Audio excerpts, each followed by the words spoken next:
সন্ত্রাসী হামলার বড়সড় প্রত্যাঘাতের প্রস্তুতি নিচ্ছে ভারত। মঙ্গলবার একাধিক রাজ্যের সঙ্গে ভার্চুয়াল কেন্দ্রের বৈঠক করল কেন্দ্রীয় স্বরাষ্ট্র মন্ত্রক। পশ্চিমবঙ্গ ছাড়াও একাধিক রাজ্যের স্বরাষ্ট্র সচিবরা উপস্থিত ছিলেন সেই বৈঠকে। সীমান্ত ঘেরা রাজ্য পশ্চিমবঙ্গ, যুদ্ধ পরিস্থিতি তৈরি হলে যে কোনো সময় বড়সড় সংকট নেমে আসতে পারে রাজ্যের ওপর। রাজ্যকে এই পরিস্থিতিতে সর্বদা প্রস্তুত থাকতে নির্দেশ দিল কেন্দ্রীয় স্বরাষ্ট্র মন্ত্রক।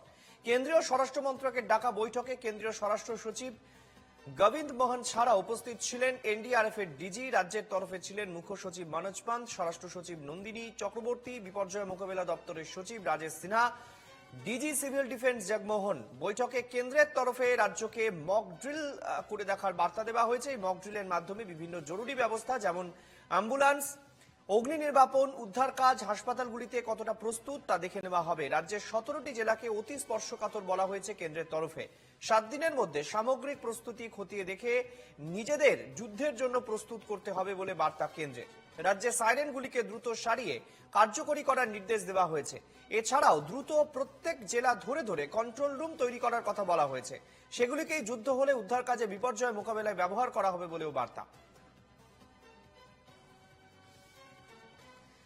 দেবারতী আমাদের প্রতিনিধি এই মুহূর্তে সরাসরি আমাদের সঙ্গে রয়েছেন। দেবারতী, জানতে চাইবো একেবারে খুব স্পষ্টভাবে কেন্দ্রের সঙ্গে রাজ্যের সমন্বয়ে যে বৈঠক, সেই বৈঠকে যে বার্তাগুলি দেওয়া হয়েছে তাতে আগামীকাল তারই কোথাও একটা যুদ্ধ প্রস্তুতির মোকাবেলার মহড়ার ছবি আমরা দেখতে চলেছি।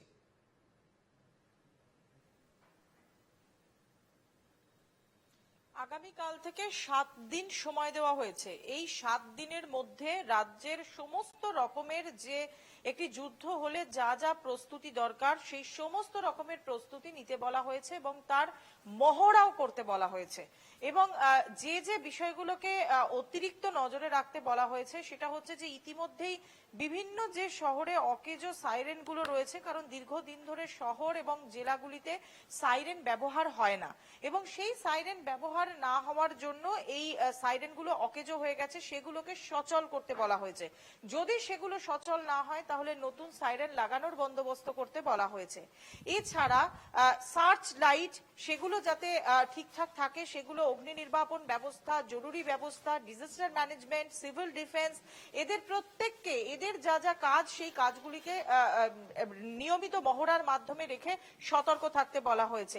স্যাটেলাইট ফোন, যেটা এই ধরনের পরিস্থিতিতে অত্যন্ত গুরুত্বপূর্ণ একটা ভূমিকা অবলম্বন করে থাকে, রাজ্যের হাতে এই মুহূর্তে 65টি স্যাটেলাইট ফোন রয়েছে, যেটি মূলত এয়ারফোর্সের মাধ্যমে এই স্যাটেলাইট ফোনটি কার্যকরী করা যাবে এবং সেই স্যাটেলাইট ফোনগুলিকে যথাযথ ব্যবস্থা যাতে করা হয়, ব্যবহার যাতে করা যায় সে সম্পর্কে যথেষ্ট ব্যবস্থা গ্রহণ করতে বলা হয়েছে।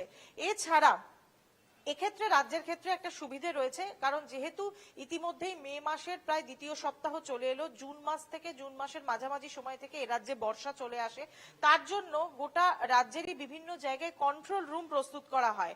সেই যে কন্ট্রোল রুমগুলো প্রস্তুত করা হয় সেই কন্ট্রোল রুমগুলোকেই যাতে কাজে লাগানো যায় এবং যুদ্ধ যদি শুরু হয় সেক্ষেত্রে যাতে ব্যবস্থা নিতে পারে বা এই কন্ট্রোল রুমগুলো যাতে ব্যবহার করা যায়, সেজন্য এই কন্ট্রোল রুমগুলোকেও স্পেশাল ট্রেনিং এর মাধ্যমে তৈরি রাখতে বলা হয়েছে। এরকম বেশ কিছু নির্দেশিকা দেওয়া হয়েছে এবং মূলত যে যে ব্যবস্থাগুলি জরুরি ব্যবস্থার সঙ্গে যুক্ত, অর্থাৎ সাধারণ নাগরিকরা যদি যুদ্ধ লাগে এক্ষেত্রে হসপিটাল, জরুরি অগ্নি নির্বাপন ব্যবস্থা, সিভিল ডিফেন্স, এই সমস্ত বিভাগগুলিকে অতি সক্রিয় থাকার পরামর্শ দেওয়া হয়েছে এবং রাজ্যে 17টি জেলাকে অতি স্পর্শকাতর বলে চিহ্নিত করা হয়েছে। এবং এই মুহূর্তে পশ্চিমবঙ্গের ক্ষেত্রে সমস্যা যেটা আরো বেশি করে বেড়েছে, পাকিস্তানের সাথে যে যুদ্ধ, সেই যুদ্ধের ক্ষেত্রে আরো একটি সমস্যা যেটা দেখা দিয়েছে, পশ্চিমবঙ্গের বেশ কিছু জেলা, সেই জেলা একেবারে অঙ্গাঙ্গিভাবে জড়িত, যেখানে গেলে অনেক জায়গায় বর্ডার পর্যন্ত পরিষ্কারভাবে বোঝা যায় না, সেটা হচ্ছে বাংলাদেশ। এবং আমরা জানি যে বাংলাদেশের পরিস্থিতি যখন থেকে উত্তপ্ত হয়ে ওঠে সেই সময়ের পর কিন্তু ভারতবর্ষের সাথেও তাদের সম্পর্ক, এবং যেহেতু শেখ হাসিনা ভারতবর্ষে এসে আশ্রয় নেন সেই কারণে কিন্তু বাংলাদেশের সাথে ভারতবর্ষের সম্পর্ক এবং সেই সঙ্গে অবশ্যই যেহেতু পশ্চিমবঙ্গ ভারতবর্ষেরই অঙ্গরাজ্য, স্বভাবতই এই জায়গাটা কিন্তু অতি স্পর্শকাতর হয়ে গিয়েছে এবং পশ্চিমবঙ্গের বেশ কয়েকটা জেলা যেগুলো কিন্তু একেবারে বাংলাদেশ লাগোয়া, স্বভাবতই সেই জায়গাগুলোতে অতিরিক্ত বেশি করে নজর দিতে বলা হয়েছে।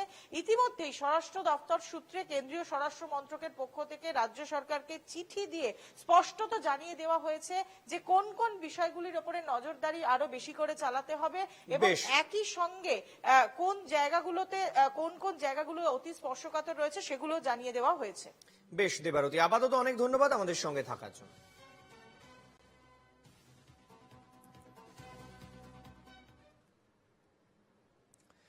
7ই মে মানে আগামীকাল যুদ্ধের সাইরেন কানে এলে আতঙ্কিত হবেন না। যুদ্ধের জন্য সতর্কতায় সাধারণের করণীয় কি তা দেখাতেই এই প্রস্তুতি।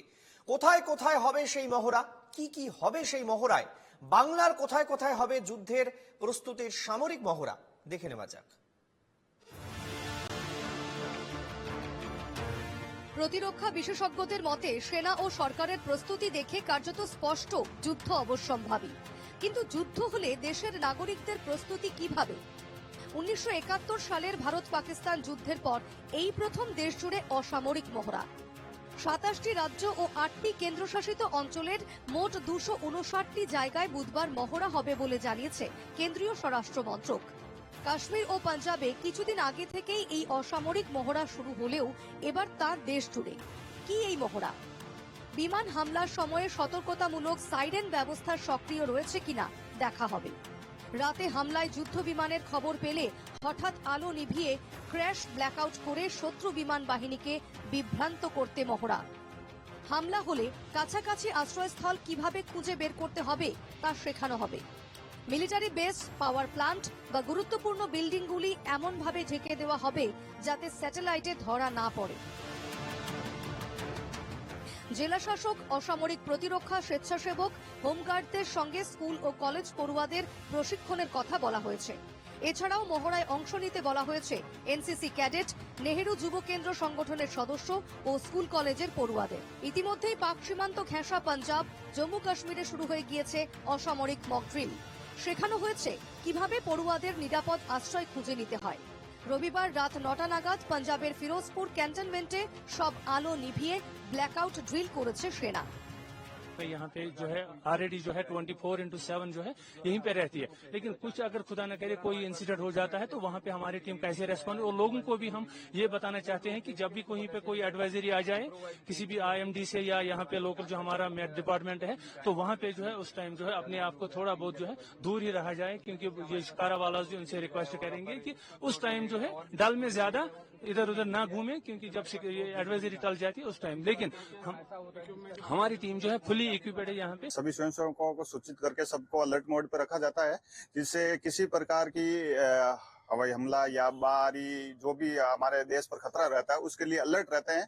और सभी वार्डन लेवल पे और हमारी टीमें बनी हुई है। बचाव कैसे करना है, अपने पड़ोसी का बचाव करना है, दूसरे लोगों का कैसे बचाव करना है, उनको कैसे सहायता पहुंचानी है, इन सभी चीजों को लेकर के पूरे देश में मॉक ड्रिल होनी है। उसी के क्रम में कल लखनऊ में भी ये mock drill police line ground में ही होनी है। आज उसकी तैयारियां सिविल डिफेंस के माध्यम से हमारा पुलिस प्रशासन और जिला प्रशासन मिल करके इसको आयोजित करा रहा है।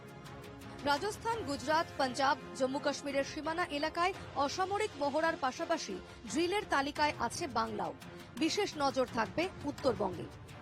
দার্জিলিং, জলপাইগুড়ি, আলিপুরদুয়ার, কোচবিহার, কালিম্পং, জলঢাকা, কার্শিয়াং, দিনহাটা, মেখলিগঞ্জ, মাথাভাঙ্গা, শিলিগুড়ি, হাসিমারা, বালুরঘাট, রায়গঞ্জ, ইসলামপুর, মালদা, মুর্শিদাবাদ, ফরাক্কা, খেজুরিয়াঘাট, বর্ধমান, দুর্গাপুর, বার্নপুর, আসানসোল, চিত্তরঞ্জন, বীরভূম, হলদিয়া, খড়গপুর, কোলাঘাট, পূর্ব মেদিনীপুর, পশ্চিম মেদিনীপুর, বৃহত্তর কলকাতা, হাওড়া ও হুগলি। সিভিল ডিফেন্স রুল 1968-র অধীনে স্বরাষ্ট্র মন্ত্রক মক ড্রিলের নোটিশ জারি করে। Bureau report, NKTV Bangla.